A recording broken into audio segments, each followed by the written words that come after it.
Hey everyone, Dr. David here with Beyond Chiropractic.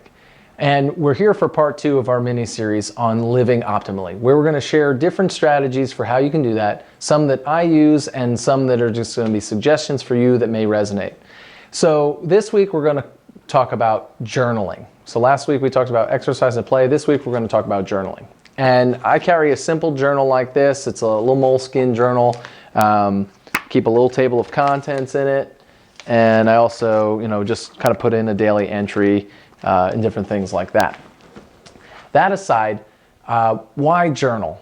And there's a few good quotes I have, and one's from Stephen Covey, and I'm just going to read it right from here. Keeping a personal journal, a daily in-depth analysis and evaluation of your experiences is a high leverage activity that increases self-awareness and enhances all endowments and the synergy among them.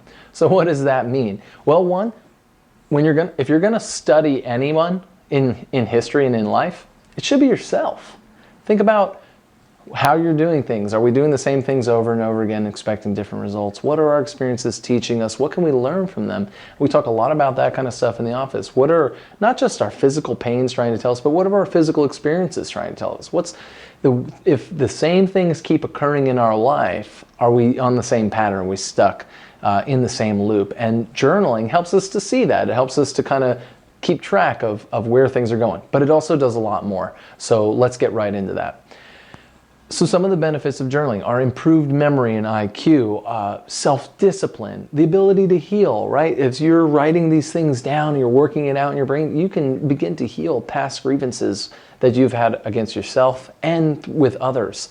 Mindfulness, being more in that present moment, having greater presence, being able to stop and say, I'm excited for today and why, or what you expect, or how you're trying to bring things into your life by choosing and claiming things. And the moment you begin to write them down, believe it or not, we live in a quantum universe. You slow things down at that point and they begin to start the wheels for change and to bring those things into your life. A couple other things are you can increase your emotional intelligence, beginning to think more about why you feel certain ways and to dig deeper into your everyday life, along with making conscious choice, having a meditative practice, increasing your creativity, being able to write more about, I have these ideas, and putting them onto paper. And that way, you're just one step closer to bringing things into fruition. So when we talk about journaling, and even in the office here, we talk a lot about upgrading the human operating system to a conscious one. So when we talk about self-awareness, it's about digging in deep and learning more about how are we operating in the world. You want to be active and expressed. You want to have effective authorship of your life, right? You want to be the one writing the story. That's what journaling helps you to do. And that's what I use it for. What do I want my life to look like? What does it look like? And how do I bridge the gap there? Another thing is you'll have an increase in energy. You'll be able to have more gratitude, right? You'll look at things and you'll say, I'm so grateful for these aspects of my life. And they begin to cultivate a feeling of gratitude, love, and compassion for others and for yourself. And that's just one way to live more optimally. Imagine you wake up every day and you're negative and you really are hating life. But if you stop and you think, why is that going on? And you really start to dig in, even though that's the tough stuff, that's what's going to help to start to transform your nervous system and your life. That underlying pattern of what's happening, you're going to start to break it by actually, in a sense, calling it out and writing it down and beginning to shift that, if you want to. So, what now? As far as a journal is concerned, is it a hard journal? Is it a digital journal?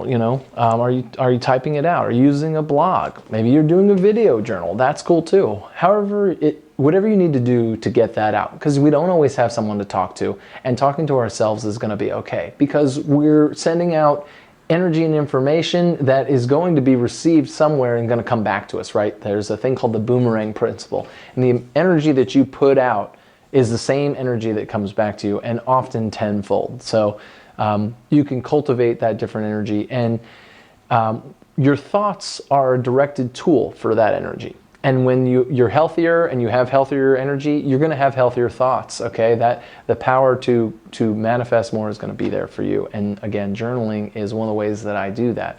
The next thing is going to be just go ahead and get started.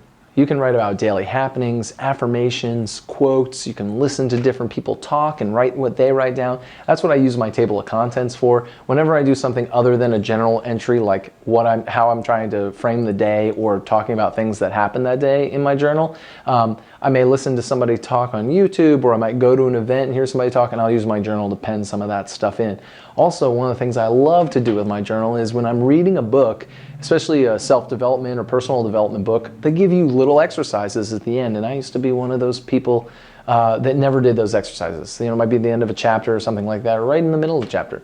But it says, stop, write this down. And I never used to do that stuff. Now with a journal, I stop, I grab my journal, I write those down. And I might not answer them right there, but they're in there so that the next day I open my journal, now I can do that as a prompt in the morning, and it helps me get my day started and helps to frame the day. So journaling, it's not an easy habit to always get started, and we understand that. But start slow. Don't beat yourself up. Just be aware and do it when you can, right? I have cultivated a practice where I do it in the mornings. I like to do it then, and I've really made it something that I go out of my way to do.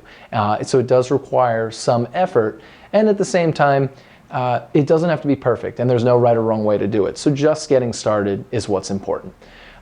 So lastly, journaling, really, when we're talking about it, it's a conscious and ecological way to use your energy, right? To put things down on paper, to solidify what you're going to do with your day, and how you're interacting with yourself and others. It's going to help you take your life to infinity and beyond. I'm Dr. David, and this was just a little tidbit about journaling this week. Make sure to join us next week for more as we talk about ways to live optimally.